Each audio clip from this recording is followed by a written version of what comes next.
Assalamualaikum warahmatullahi wabarakatuh. Waalaikumsalam warahmatullahi wabarakatuh. Alhamdulillah, alhamdulillah nasta'inuhu wa nastaghfiruhu wa na'udzu bihi min shururi anfusina wa min sayyiati a'malina. Faman yahdihillahu fala mudilla lahu wa man yudlilhu fala hadiya lahu. Pertama-tama marilah kita ucapkan puji syukur kita kepada Allah Subhanahu wa taala dengan ucapan hamdalah alhamdulillah. Terus yang kedua mari kita selawat serta salam kepada junjungan kita Nabi Agung Muhammad sallallahu alaihi wasallam. Dengan pada selawat Allahumma shalli ala sayyidina Muhammad wa ala ali sayyidina Muhammad. Di sini kami bikin sebuah video podcast untuk memenuhi tugas matkul yang mata kuliah akidah akhlak dan lanjutan yang dipimpin oleh Pak Dedi Yusman MPD. Nah, di sini saya sebagai moderator dan sekaligus pemateri yang menjawab pertanyaan. Nah, saudara saya yang sebelah saya ini sebagai penanya. Nah, sebelum kita mulai, baiknya kita perkenalkan diri terlebih dulu karena ya supaya kita saling mengenal. Dalam pepatah bilang itu ya, kata pepatah kan kata saya ya. Nah, perkenalkan, nama saya Ilham Munzir dan yang sebelah saya bernama. Perkenalkan, nama saya Zamhari. Nah, di sini kami akan langsung memulai ke pembahasannya. Nah, kepada saudara semari kami persilakan. Di sini kita pembahasannya tentang konsep dasar akidah akhlak ya Bang ya. Iya. Yang saya tanyakan Definisi. Tentang definisi akidah akhlak akidah Islam. Itu gimana itu Bang? Ini saya akan langsung menjawab ya.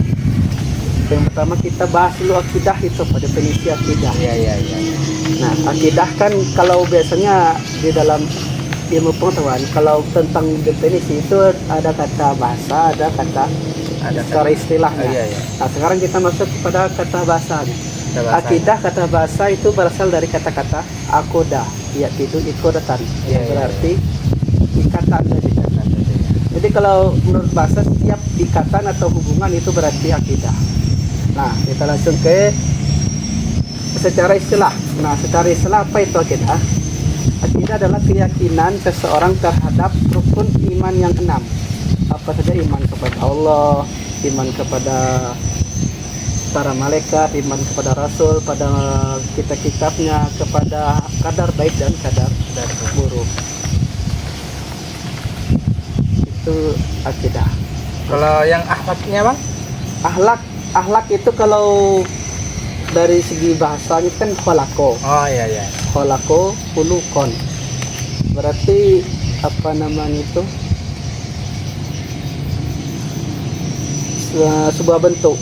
Artinya sebuah bentuk. Iya. Nah, adapun secara definisinya, secara istilahnya, akhlak itu adalah budi pekerti atau perilaku setiap orang yang langsung keluar dari seseorang itu, bukan pekerti yang dibuat-buat.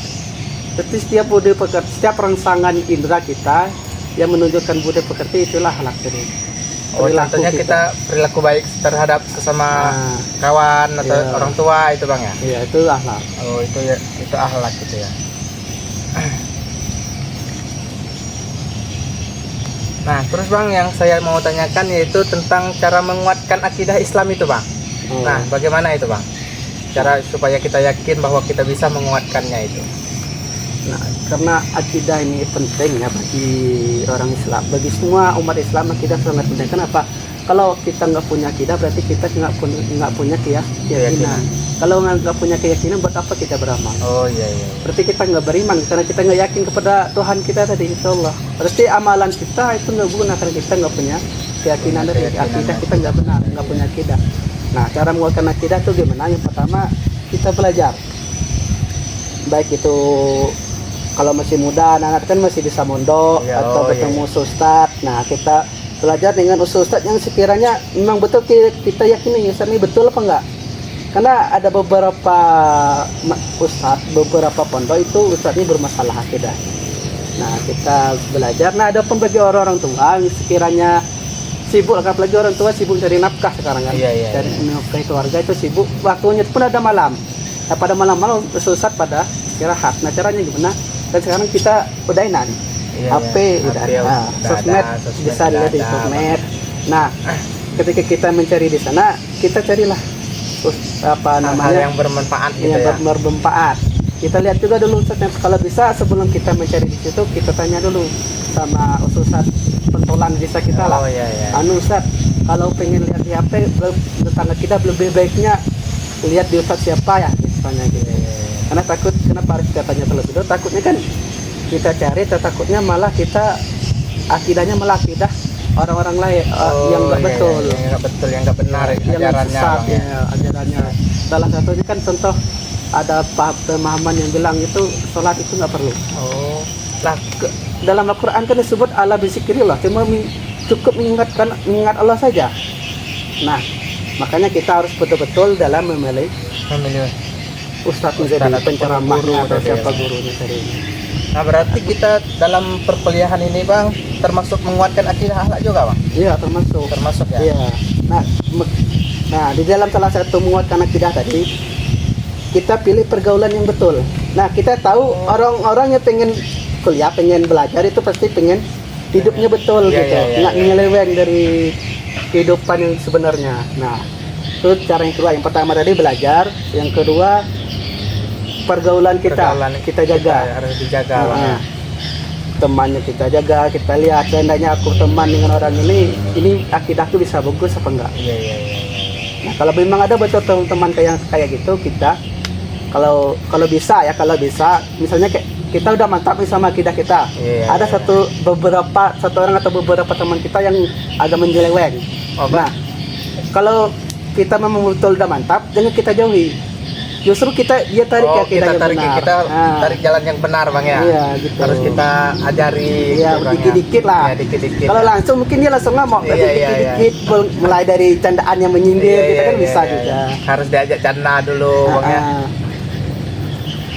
Terus yang ketiga cara menguatkan akidah adalah ketika ada ceramah yang membahas tentang kebesaran Allah, baik kebesaran Allah ataupun membahas tentang agama Islam lah, kita ikuti. Kenapa kita ikuti setiap ceramah? Karena kita kan manusia. Dalam satu pepatah itu mengatakan innama sumyal insanan liqastinisian. Manusia itu dinamakan manusia kenapa? Liqastinisian, banyak lupa. Betul. Sekarang kita dibilang A, besok kita tinggalkan, kita malah kita lakukan B.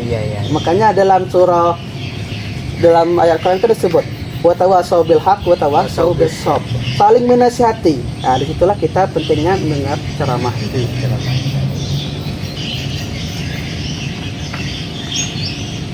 Apa lagi saling yang ikut ya? Urgensi.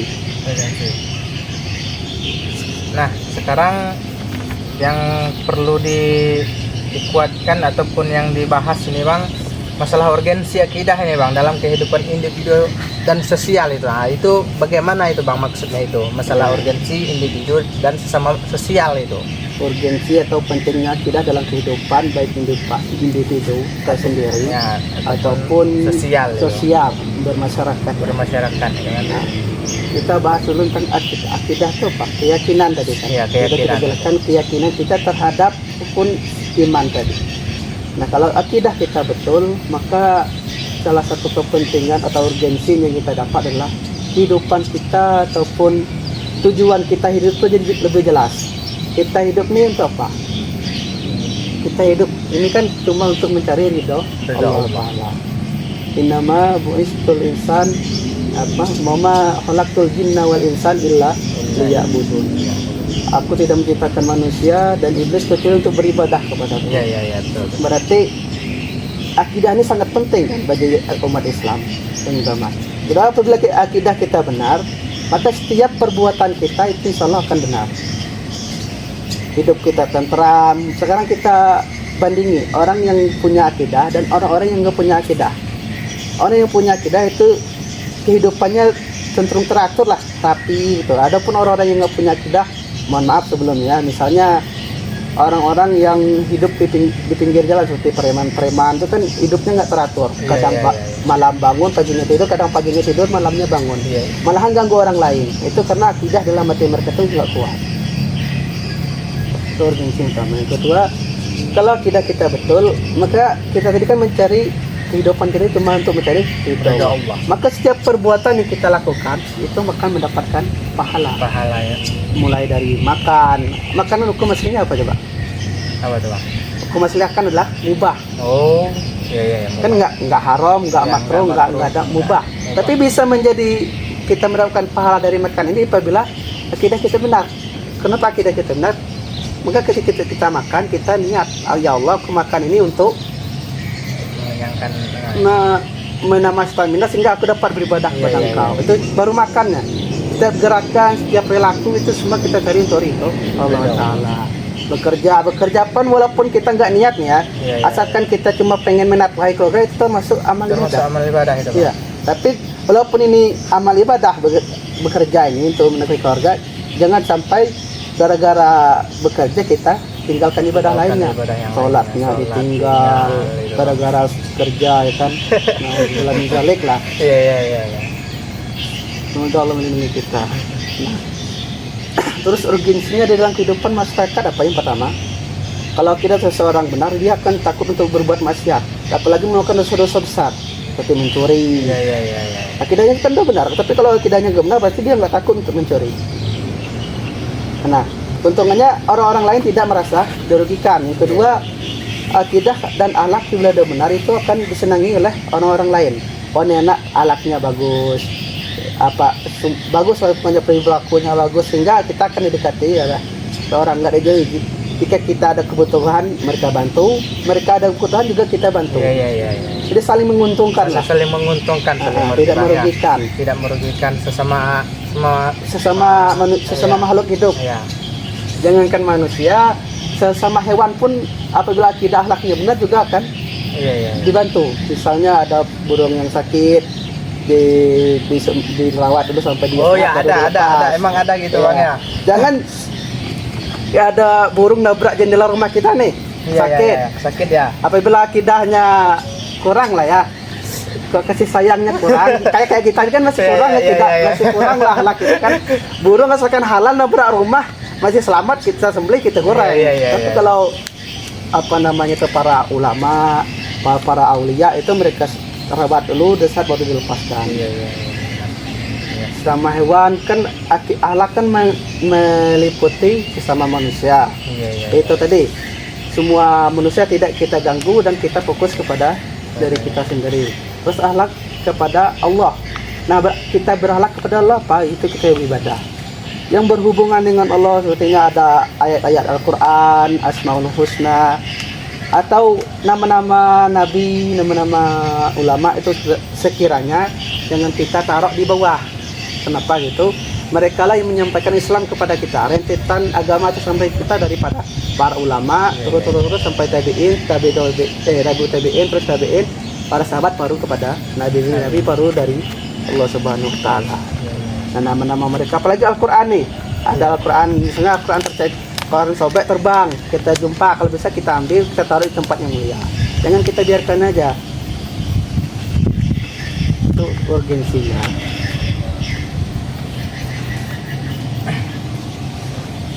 Terus yang terakhir adalah akhlak jadi kepada sama makhluk, kepada Allah. Yang terakhir adalah akhlak kepada lingkungan.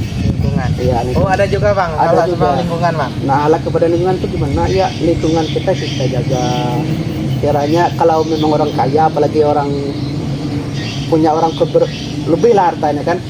Ada jalan rusak, punya uang lebih, kalau bisa ditambahkan. Tapi kalau orangnya biasa-biasa aja, misalnya kayak kita nih, di jalan ada kayu, kalau bisa kita buang. Kita lihat dulu kayu itu memang tertaruh di jalan, apa memang orang naruhnya ada satu alasan. Soalnya kan ada biasanya mobil rusak nih kan, ditaruhnya kayu biar orang tahu di depan ada mobil rusak, pelan-pelan. Nanti kita ambil mereka nabrak nanti mereka kan.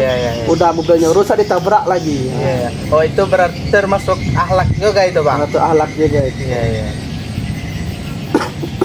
Nah, itu teman-teman, berarti kita berbuat baik di jalan ataupun menemukan sesuatu di jalan yang menghalangi jalan itu termasuk akhlak itu teman-teman.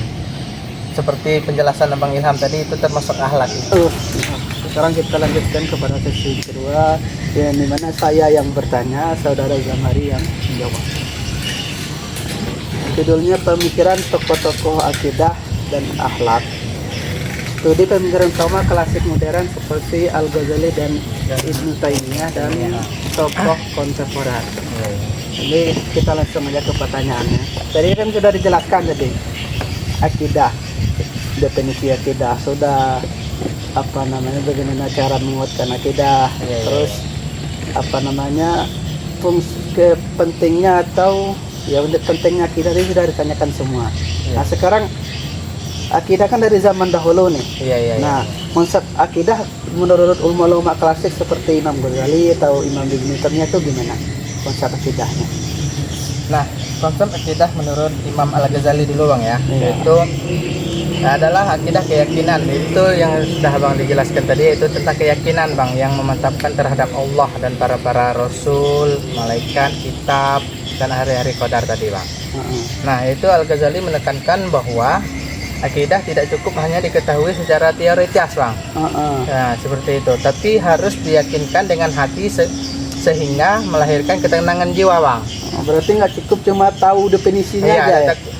Nggak cukup tahu, harus cukup tahu definisinya aja Bang, tapi harus sesuai harus di hati betul-betul di hati Bang. Nah, yaitu sehingga bisa akidah yang benar-benar menjadi dasar sebagai seluruh amalan dan perbuatan manusia Bang. Gitu.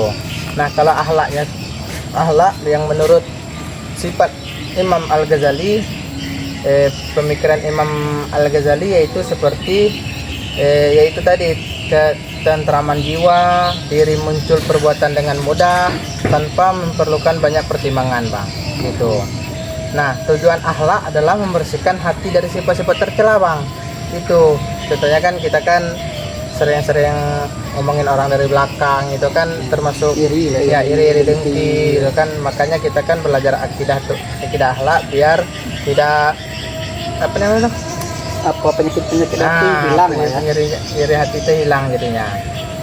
Nah, kalau menurut Ibnu Taimiyah ini Bang, yaitu adalah keimanan yang bersumber langsung Bang dari Al-Qur'an dan hadis Bang itu. Nah, sesuai pemahaman generasi salaf, ialah menolak berbagai penyimpanan akidah yang tidak memiliki dasar yang kuat. Nah, itu akidah adalah harus diwujudkan seperti dalam perkataan Bang, perkataan kita, keyakinan kita, dan perbuatan kita juga Bang. Itu berarti menurut Imam Taimiyah itu harus sesuai keyakinan dia, harus sesuai dengan ulama-ulama salaf. Itu Bang. Nah, perbandingan atau perbedaan dari kedua pemikiran ulama-ulama tadi apa aja? Nah, perbandingannya itu Bang menurut siapa dulu nih Bang? Al-Ghazali atau Imam Ibnu Taimiyah ini tadi Bang? Imam Ghazali aja lah yang lebih terkenal kan. Imam Ghazali Bang. Imam Ghazali itu adalah perbedaannya itu perbandingan atau perbedaannya tadi ya kan ya. Nah, kalau Imam Ghazali itu lebih menekankan aspek spiritual Bang dan tasawuf. Nah, kalau sedangkan Imam Ibnu Taimiyah itu lebih menekankan pemurnian akidah dan mengikuti manhaj salaf itu tadi Bang, yang menekankan diri tadi kan itu. Seperti keyakinan kita walaupun nggak mantap, kalau menurut Imam harus ikut salaf gitu. Itu salaf dengan keyakinan diri tadi itu Bang. Kalau Imam Ghazali ya memang keyakinan kita sendiri. Keyakinan kita sendiri itu menurut Al-Qur'an itu tadi Bang. Makanya kita kan pedoman kita kan pada Al-Qur'an.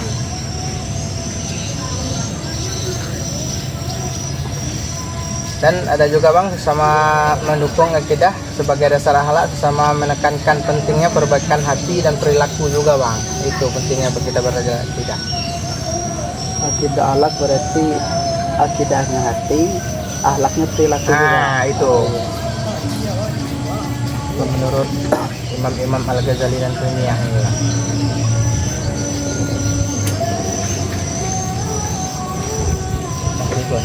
Terus relevansi pemikiran tersebut dengan tokoh kontemporer atau tokoh-tokoh zaman sekarang itu relevansinya gimana? Nah, kalau relevannya dengan tokoh kontemporer, pemikiran Al-Ghazali dan Ibnu Taimiyah itu mempengaruhi banyak tokoh modern, Bang. Seperti Yusuf Al-Qaradawi, yang kalau Yusuf Al-Qaradawi ini, Bang, yang menekankan keseimbangan antara akidah, ibadah dan akhlak, Bang. Itu dia. Kalau Yusuf Al-Qaradawi ini, Bang. Kalau banyak ya, Bang, kalau seperti tokoh-tokoh modern sekarang, Bang. Ada juga Wahab Az-Zuhaili yang mengembangkan pemikiran Islam moderat berbasis Al-Quran dan Sunnah. Nah, kalau perbedaan pemikirannya itu, Bang, yaitu adalah tentang pemicuan jiwa yang relevan menghadap masalah korupsi, hedonisme dan individualisme menghadap arus informasi digital, Bang. Itu kalau modern. Lebih kepentingan itu ke mana ya, ke digital itu, Bang, ke internet, sosmed gitu, Bang. Kalau pemikiran Ibnu Taimiyah itu tadi, Bang, itu tentang pentingnya berpegang pada dan pemahaman keagamaan di media sosial. Nah, ketemu lagi, Bang, nih. Seperti kalau Ibnu Taimiyah ini, Bang, berpegang teguh kepada keagamaan di sosial media, Bang. Seperti pendidikan kan harus belajar sosmed, TikTok, Google itu tadi. Jadi walaupun nggak ada guru, belajar lewat sosmed bisa seperti ya, itu. Asalkan nggak apa namanya, nggak beda dari orang lain. Itu kalau menurut Ibnu Taimiyah ini tadi, Bang, bisa belajar di sosmed asal jangan menyeleweng lah, tidak harus gitu. Assalamualaikum. Mungkin itu saja yang dapat kami sampaikan lewat podcast yang sederhana ini, yang singkat ini. Mungkin ada kesalahannya, kami mohon maaf. Mungkin masih dalam tahap proses pembelajaran. Kami akhiri. Assalamualaikum warahmatullahi wabarakatuh. Waalaikumsalam warahmatullahi wabarakatuh.